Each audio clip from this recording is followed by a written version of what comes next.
Samuel Beckett. Samuel Barclay Beckett was an Irish avant-garde novelist, playwright, theatre director, and poet, who lived in Paris for most of his adult life and wrote in both English and French. His work offers a bleak, tragicomic outlook on human nature, often coupled with black comedy and gallows humour.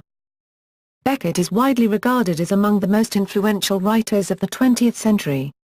He is considered one of the last modernists. As an inspiration to many later writers, he is also sometimes considered one of the first postmodernists.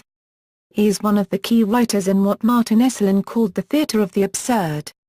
His work became increasingly minimalist in his later career. Beckett was awarded the 1969 Nobel Prize in Literature for his writing, which, in new forms for the novel and drama, in the destitution of modern man acquires its elevation. He was elected Sowavårdsdana in 1984. Life and career. Early life and education. The Becketts were members of the Anglican Church of Ireland. The family home, Cooldrina in the Dublin suburb of Foxrock, was a large house and garden complete with tennis court built in 1903 by Samuel's father, William. The house and garden, together with the surrounding countryside where he often went walking with his father, the nearby Leopardstown Racecourse, the Foxrock railway station and Harcourt Street station at the city terminus of the line, all feature in his prose and plays. Samuel Beckett was born on Good Friday 13 April 1906 to William Frank Beckett, a 35-year-old quantity surveyor, and Maria Jones Rowe, also 35 at Beckett's birth, a nurse. They had married in 1901. Beckett had one older brother, Frank Edward Beckett, born 1902. At the age of 5, Beckett attended a local play school, where he started to learn music, and then moved to Earlsfort House School in the city centre near Harcourt Street.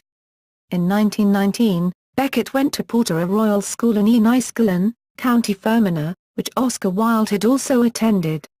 A natural athlete, Beckett excelled at cricket as a left-handed batsman and a left-arm medium-pace bowler. Later, he was to play for Dublin University and played 2 first-class games against Northamptonshire. As a result, he became the only Nobel laureate to have an entry in Wisden Cricketer's Almanac, the Bible of Cricket. Early writings. Beckett studied French, Italian, and English at Trinity College, Dublin from 1923 to 1927. One of his tutors was the eminent Berkeley scholar A. A. Luce. Beckett graduated with a B.A. and, after teaching briefly at Campbell College in Belfast, took up the post of lecteur d'anglais in the École Normale Supérieure in Paris.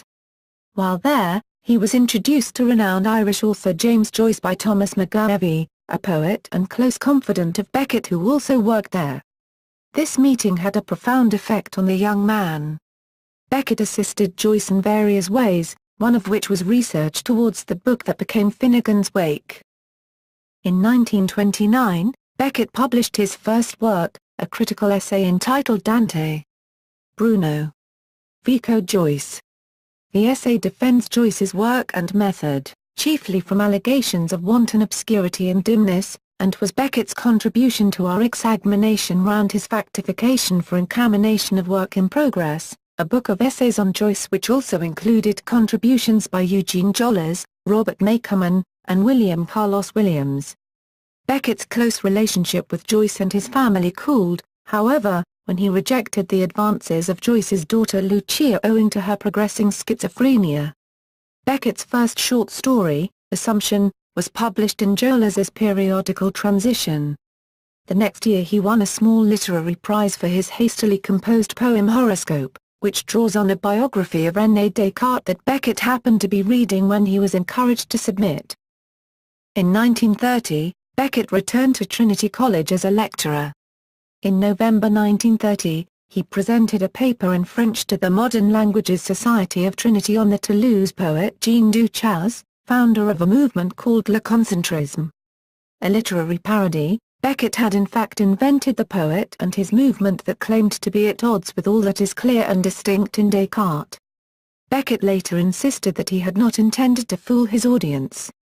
When Beckett resigned from Trinity at the end of 1931, his brief academic career was terminated.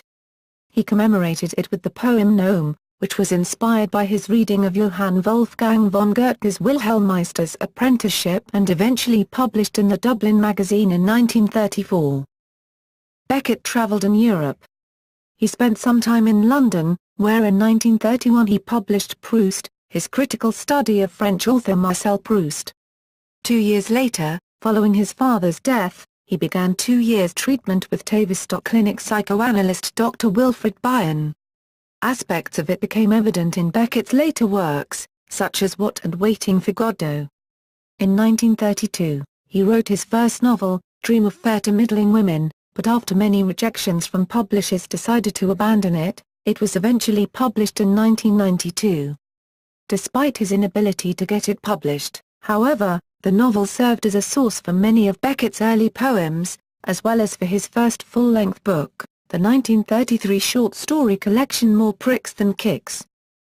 Beckett published essays and reviews, including recent Irish poetry, in The Bookman, August 1934, and Humanistic Quietism, a review of his friend Thomas McGowran's poems, in the Dublin magazine, July-September 1934.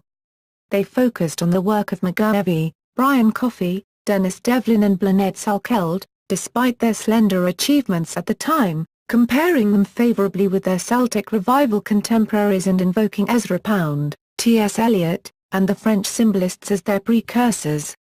In describing these poets as forming the nucleus of a living poetic in Ireland, Beckett was tracing the outlines of an Irish poetic modernist canon.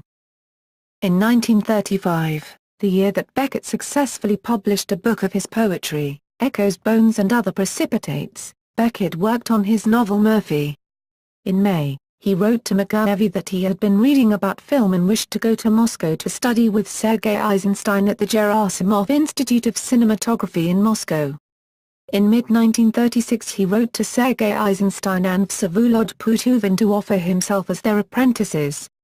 Nothing came of this, however, as Beckett's letter was lost owing to Eisenstein's quarantine during the smallpox outbreak, as well as his focus on a script rewrite of his postponed film production. In 1936, a friend had suggested him to look up the works of Arnold Geulincx, which Beckett did and he took many notes. The philosopher's name is mentioned in Murphy and the reading apparently left a strong impression.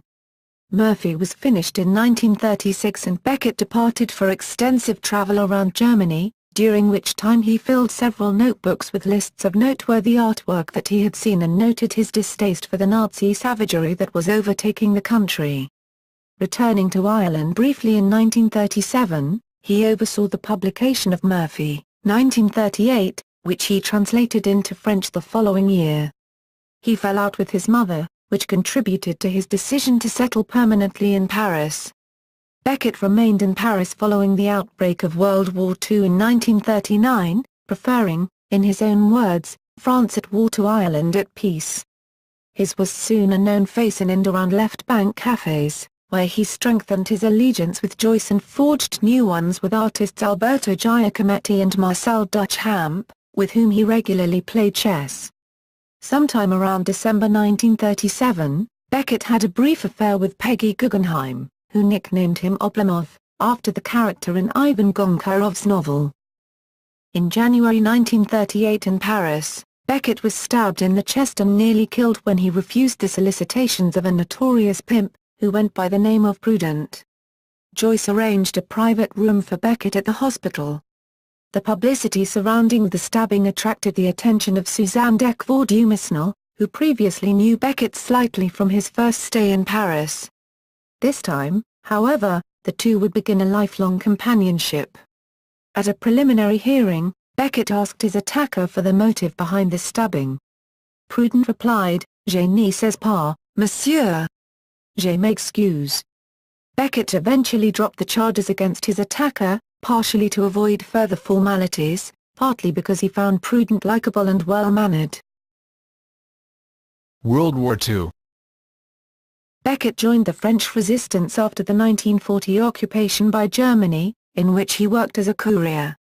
On several occasions over the next 2 years he was nearly caught by the Gestapo. In August 1942, his unit was betrayed and he and Cézanne fled south on foot to the safety of the small village of Roussillon, in the Vaucluse department in Provence-Alpes-Côte d'Azur. There he continued to assist the resistance by storing armaments in the backyard of his home. During the 2 years that Beckett stayed in Roussillon, he indirectly helped the Maquis sabotage the German army in the Vaucluse mountains, though he rarely spoke about his wartime work in later life. Beckett was awarded the Croix de Guerre and the Médaille de la Résistance by the French government for his efforts in fighting the German occupation. To the end of his life, however, Beckett would refer to his work with the French resistance as Boy Scout staff. While in hiding in Roussillon, he continued work on the novel What, begun in 1941 and completed in 1945, but not published until 1953, though an extract had appeared in the Dublin literary periodical Envoy. Fame, novels and the theatre. In 1945, Beckett returned to Dublin for a brief visit. During his stay, he had a revelation in his mother's room. His entire future direction in literature appeared to him. Beckett had felt that he would remain forever in the shadow of Joyce, certain to never best him at his own game. His revelation prompted him to change direction and to acknowledge both his own stupidity and his interest in ignorance and impotence. Knowlson argues that Beckett was rejecting the Joycean principle that knowing more was a way of creatively understanding the world and controlling it. In future, his work would focus on poverty, failure, exile and loss, as he put it, on man as a non-knower and as a non-knower. The revelation has rightly been regarded as a pivotal moment in his entire career. Beckett fictionalized the experience in his play Krapp's Last Tape, 1958. While listening to a tape he made earlier in his life, Krapp hears his younger self say, "Clear to me at last that the dark I have always struggled to keep under is in reality my most." At which point Krapp fast-forwards the tape, before the audience can hear the complete revelation. Beckett later explained to Knowlson that the missing words on the tape are precious ally. In 1946, Jean-Paul Sartre's magazine Les Temps Modernes published the first part of Beckett's short story suite, later to be called La Fin, or The End, not realizing that Beckett had only submitted the first half of the story. Simone de Beauvoir refused to publish the second part. Beckett also began to write his fourth novel, Monsieur et Camille, which was not published until 1970. The novel presaged his most famous work, the play Waiting for Godot, which was written not long afterwards. More importantly, the novel was Beckett's first long work that he wrote in French, the language of most of his subsequent works, including the Poinomon trilogy of novels, Molloy, 1951. Malone Mute, 1951, Malone Dies, 1958. L'Innommable, 1953, The Unnameable, 1960. Despite being a native English speaker, Beckett wrote in French because, as he himself claimed, it was easier for him thus to write without style. Beckett is most famous for his play En attendant Godot, 1953, Waiting for Godot. In a much-quoted article, the critic Vivienne Mercier wrote that Beckett has achieved a theoretical impossibility, a play in which nothing happens, that yet keeps audiences glued to their seats. What's more, since the second act is a subtly different reprise of the first, he has written a play in which nothing happens, twice. Like most of his works after 1947, the play was first written in French with the title En attendant Godot. Beckett worked on the play between October 1948 and January 1949. He published it in 1952 and it premiered in 1953. An English translation appeared 2 years later. The play was a critical, popular, and controversial success in Paris. It opened in London in 1955 to mainly negative reviews, but the tide turned with positive reactions from Harold Hobson in the Sunday Times and, later, Kenneth Donan. In the United States, it flopped in Miami and had a qualified success in New York City. After this, the play became extremely popular, with highly successful performances in the US and Germany. It is frequently performed today. Beckett translated all of his works into English himself, with the exception of Molloy, for which he collaborated with Patrick Bowles. The success of Waiting for Godot opened up a career in theatre for its author. Beckett went on to write successful full-length plays, including Fin de Partie, Endgame, 1957, Krapp's Last Tape, 1958, written in English, Happy Days, 1961, also written in English, and Play, 1963. In 1961, Beckett received the International Publishers Foment Prize in recognition of his work, which he shared that year with Jorge Luis Borges. Later life and death. The 1960s was a period of change for Beckett, both on a personal level and as a writer. In 1961, he married Suzanne in a secret civil ceremony in England, its secrecy due to reasons relating to French inheritance law. The success of his plays led to invitations to attend rehearsals and productions around the world, leading eventually to a new career as a theatre director. In 1956, he had his first commission from the BBC Third programme for a radio play, All That Fall. He continued writing sporadically for radio and extended his scope to include cinema and television. He began to write in English again, although he also wrote in French until the end of his life. From the late 1950s until his death, Beckett had a relationship with Barbara Bray, a widow who worked as a script editor for the BBC. Nelson wrote of them, "She was small and attractive, but, above all, keenly intelligent and well-read." Beckett seems to have been immediately attracted by her and she to him. Their encounter was highly significant for them both, for it represented the beginning of a relationship that was to last, in parallel with that with Suzanne, for the rest of his life. In October 1969, while on holiday in Tunis with Suzanne, Beckett heard that he had won the Nobel Prize for Literature. Anticipating that her intensely private husband would be saddled with fame from that moment on, Suzanne called the award a catastrophe. In true ascetic fashion, he gave away all of the prize money. While Beckett did not devote much time to interviews, he sometimes met the artists, scholars, and admirers who sought him out in the anonymous lobby of the Hotel Plm Street Jacques in Paris near his Montparnasse home. Although Beckett was an intensely private man, a review of the second volume of his letters by Roy Foster in the 15 December 2011 issue of The New Republic, reveals Beckett to be not only unexpectedly amiable but frequently prepared to talk about his work and the process behind it. Suzanne died on July 17, 1989. Confined to a nursing home and suffering from emphysema and possibly Parkinson's disease, Beckett died on December 22. The two were interred together in the Cimetière du Montparnasse in Paris and share a simple granite gravestone that follows Beckett's directive that it should be any color, so long as it's grey. Barbara Bray died in Edinburgh on February 25, 2010. Works. Beckett's career as a writer can be roughly divided into three periods: his early works, up until the end of World War II in 1945. His middle period, stretching from 1945 until the early 1960s, during which period he wrote what are probably his best-known works. And his late period, from the early 1960s until Beckett's death in 1989, during which his works tended to become shorter and his style more minimalist. Early works. Beckett's earliest works are generally considered to have been strongly influenced by the work of his friend James Joyce. They are erudite and seem to display the author's learning merely for its own sake, resulting in several obscure passages. The opening phrases of the short story collection More Pricks Than Kicks, 1934, affords a representative sample of this style. The passage makes reference to Dante's Commedia, which can serve to confuse readers not familiar with the work.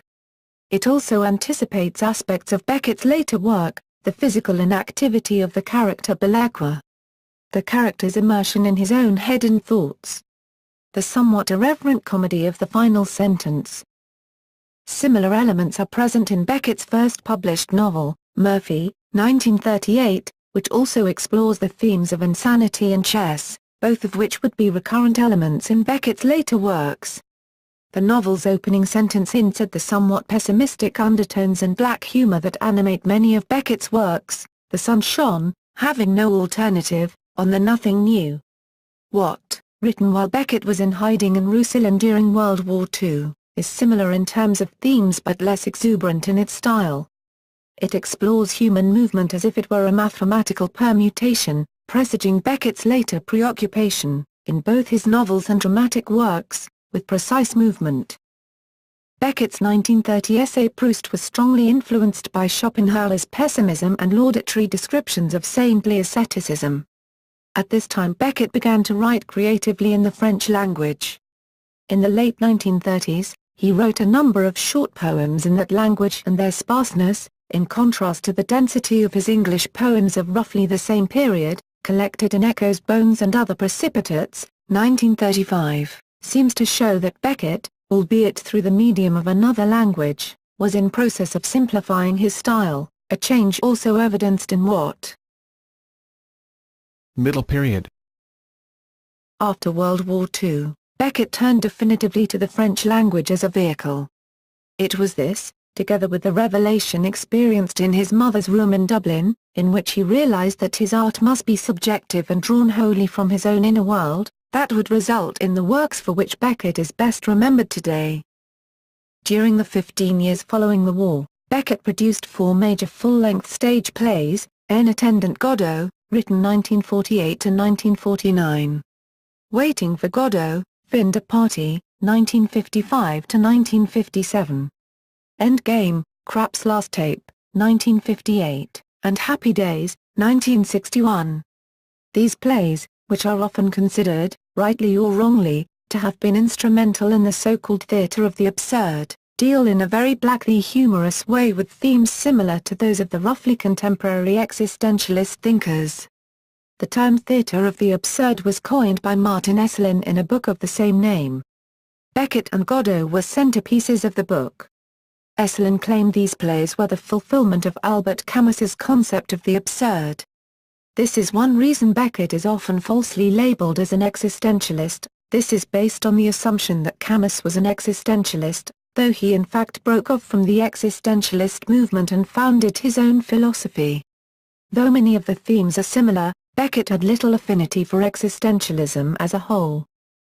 Broadly speaking, the plays deal with the subject of despair and the will to survive in spite of that despair, in the face of an uncomprehending and incomprehensible world. The words of Nell, one of the 2 characters in Endgame who are trapped in ashbins, from which they occasionally peek their heads to speak, can best summarize the themes of the plays of Beckett's middle period. Nothing is funnier than unhappiness, I grant you that, yes, yes, it's the most comical thing in the world. And we laugh, with a will, in the beginning. But it's always the same thing. Yes, it's like the funny story we have heard too often, we still find it funny, but we don't laugh anymore. Beckett's outstanding achievements in prose during the period were the 3 novels Molloy, 1951, Malonemute, 1951.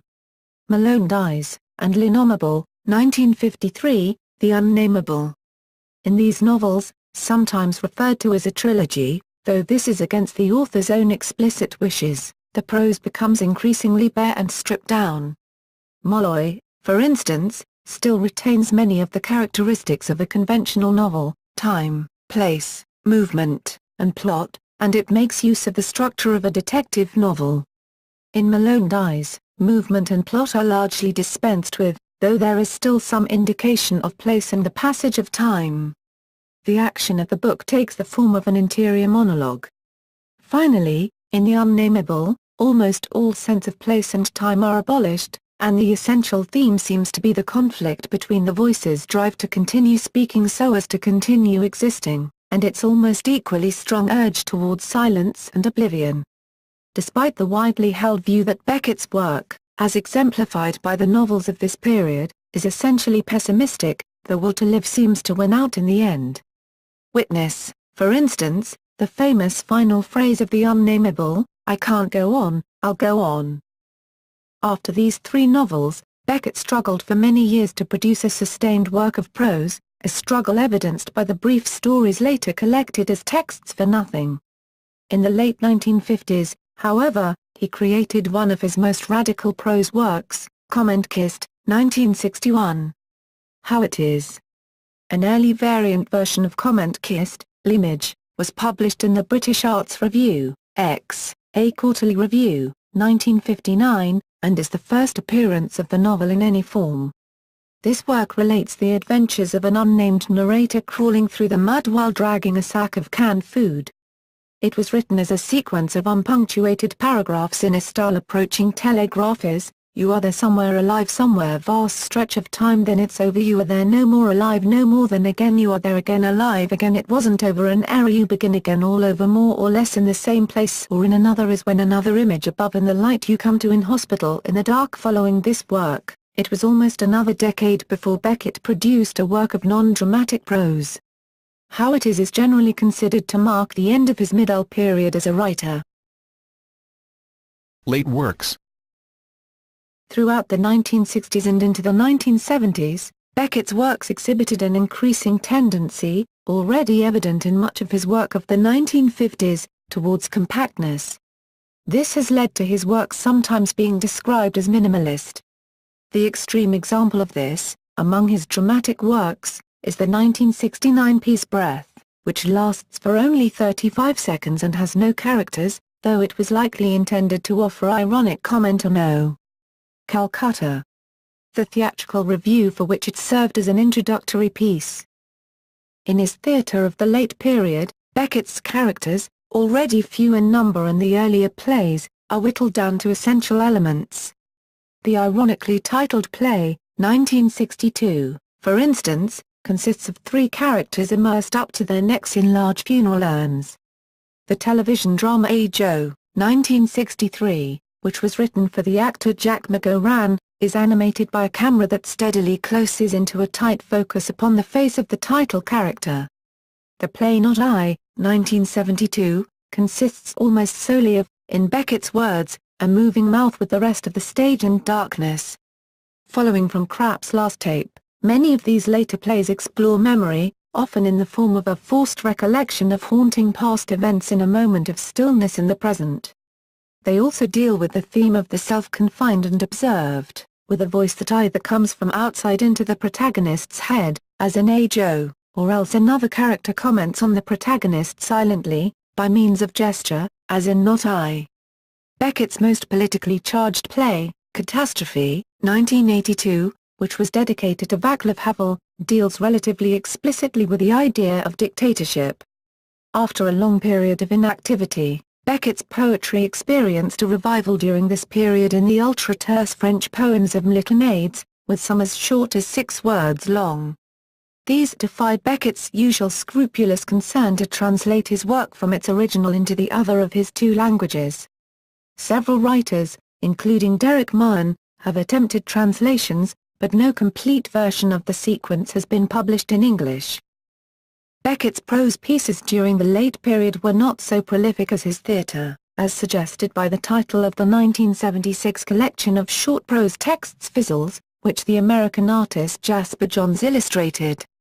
Beckett experienced something of a renaissance with the Novella Company, 1980, which continued with Ill Seen Ill Said, 1982, and Westward Ho, 1984, later collected in Ho On. In these 3 closed-space stories, Beckett continued his preoccupation with memory and its effect on the confined and observed self, as well as with the positioning of bodies in space, as the opening phrases of Company make clear: "A voice comes to one in the dark. Imagine. To one on his back in the dark. This he can tell by the pressure on his hind parts and by how the dark changes when he shuts his eyes and again when he opens them again. Only a small part of what is said can be verified. As for example when he hears, 'You are on your back in the dark.' Then he must acknowledge the truth of what is said." In the hospital and nursing home where he spent his final days, Beckett wrote his last work, the 1988 poem, What is the Word? Comment dire. The poem grapples with an inability to find words to express oneself, a theme echoing Beckett's earlier work, though possibly amplified by the sickness he experienced late in life. Collaborators: Jack McGowran. Jack McGowran was the first actor to do a one-man show based on the works of Beckett. He debuted End of Day in Dublin in 1962. revising it as beginning to end, 1965. The show went through further revisions before Beckett directed it in Paris in 1970. McGowran won the 1970-71 Obie for Best Performance by an Actor when he performed the show off-Broadway as Jack McGowran in the works of Samuel Beckett. Beckett wrote the radio play Embers and the teleplay A Joe specifically for McGowran. The actor also appeared in various productions of Waiting for Godot and Endgame, and did several readings of Beckett's plays and poems on BBC Radio. He also recorded the LP, McGowran Speaking Beckett. Billie Whitelaw. Billie Whitelaw worked with Beckett for 25 years on such plays as Not I, A Joe, Crapp's Last Tape, and Footfalls and Rockaby. She first met Becketts in 1963. In her autobiography she describes their first meeting in 1963 was trust at first sight. Beckett went on to write many of his experimental theatre works for her. She came to be regarded as his muse, the supreme interpreter of his work, perhaps most famous for her role as the mouth in Not I. She said of the play Rockaby, "I put the tape in my head. And I sort of look in a particular way, but not at the audience. Sometimes as a director Beckett comes out with absolute gems and I use them a lot in other areas. We were doing Happy Days and I just did not know where in the theatre to look during this particular section. And I asked, and he thought for a bit and then said, inward." She said of her role in Footfalls, "I felt like a moving, musical Edvard Munch painting and, in fact, when Beckett was directing Footfalls he was not only using me to play the notes but I almost felt that he did have the paintbrush out and was painting. Sam knew that I would turn myself inside out to give him what he wanted," she explained. With all of Sam's work, the scream was there, my task was to try to get it out. She stopped performing his plays in 1989 when he died. Jocelyn Herbert. The English stage designer Jocelyn Herbert was a close friend and influence on Beckett until his death.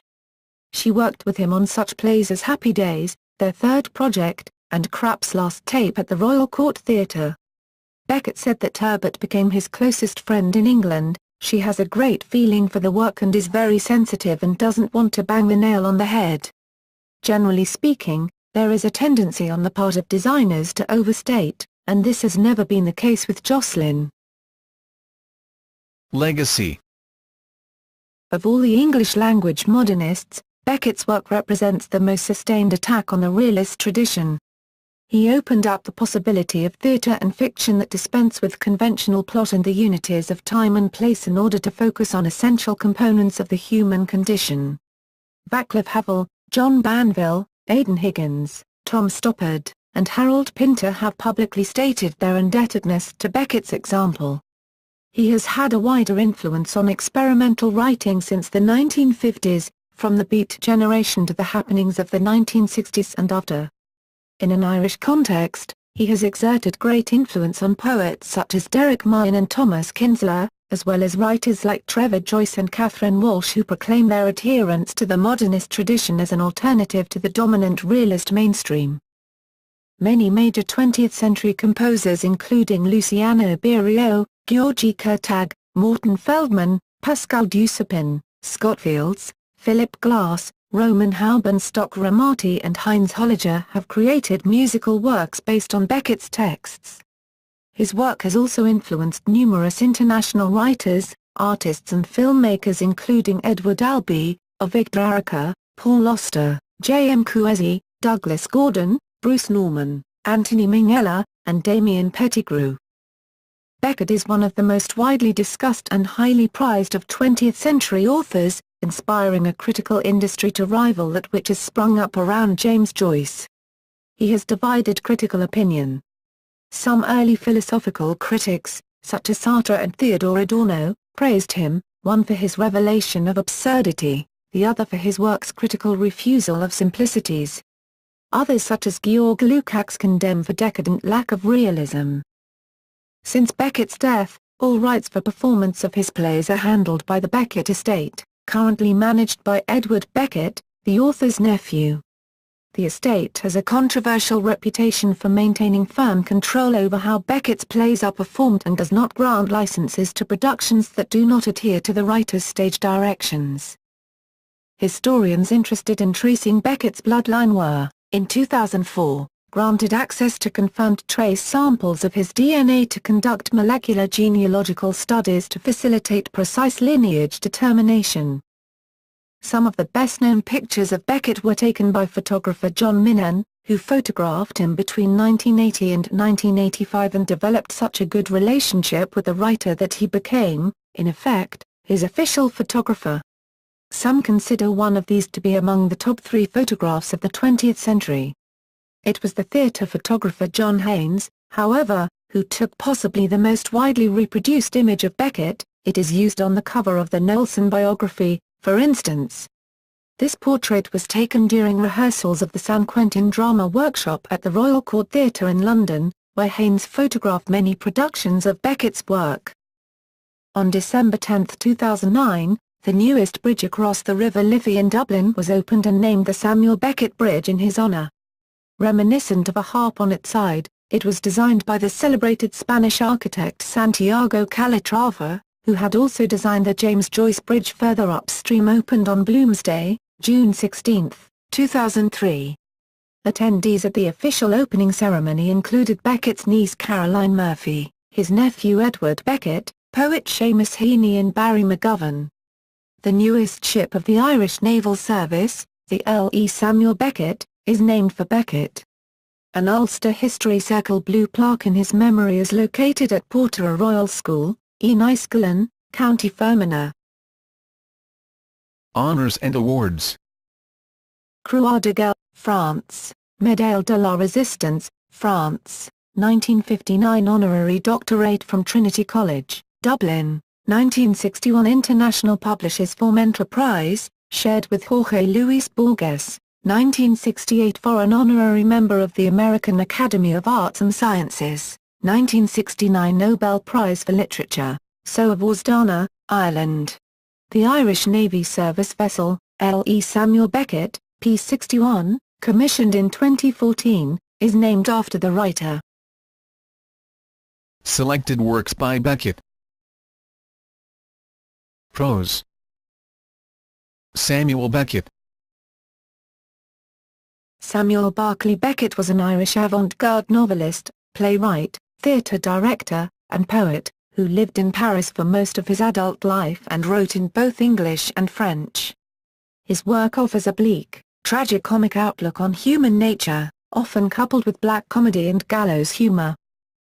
Beckett is widely regarded as among the most influential writers of the 20th century. He is considered one of the last modernists. As an inspiration to many later writers, he is also sometimes considered one of the first postmodernists. He is one of the key writers in what Martin Esselin called the theatre of the absurd. His work graduated with a BA and, after teaching briefly at Campbell College in Belfast, took up the post of lecteur d'anglais in the École Normale Supérieure in Paris. While there, he was introduced to renowned Irish author James Joyce by Thomas McGowran, a poet and close confidant of Beckett who also worked there. This meeting had a profound effect on the young man. Beckett assisted Joyce in various ways, one of which was research towards the book that became Finnegan's Wake. In 1929, Beckett published his first work, a critical essay entitled Dante. Bruno. Vico Joyce. The essay defends Joyce's work and method, chiefly from allegations became increasingly minimalist in his later career. Beckett was awarded the 1969 Nobel Prize in Literature for his writing, which, in new forms for the novel and drama, in the destitution of modern man acquires its elevation. He was elected Soavosdana in 1984. Life and career. Early life and education. The Becketts were members of the Anglican Church of Ireland. The family home, Cooldrina in the Dublin suburb of Foxrock, was a large house and garden complete with tennis court built in 1903 by Samuel's father, William. The house and garden, together with the surrounding countryside. In 1919, Beckett went to Portora Royal School in Enniskillen, County Fermanagh, which Oscar Wilde had also attended. A natural athlete, Beckett excelled at cricket as a left-handed batsman and a left-arm medium-pace bowler. Later, he was to play for Dublin University and played 2 first-class games against Northamptonshire. As a result, he became the only Nobel laureate to have an entry in Wisden Cricketer's Almanac, the Bible of Cricket. Early writings. Beckett studied French, Italian, and English at Trinity College, Dublin from 1923 to 1927. One of his tutors was the eminent Berkeley scholar A. A. Luce. Beckett, where he often went walking with his father, the nearby Leopardstown Racecourse, the Fox Rock Railway Station and Harcourt Street Station at the city terminus of the line, all feature in his prose and plays. Samuel Beckett was born on Good Friday 13 April 1906 to William Frank Beckett, a 35-year-old quantity surveyor, and Maria Jones Rowe, also 35 at Beckett's birth, a nurse. They had married in 1901. Beckett had one older brother, Frank Edward Beckett, born 1902. At the age of 5, Beckett attended a local play school, where he started to learn music, and then moved to Earlsfort House School in the city centre near Harcourt Street. In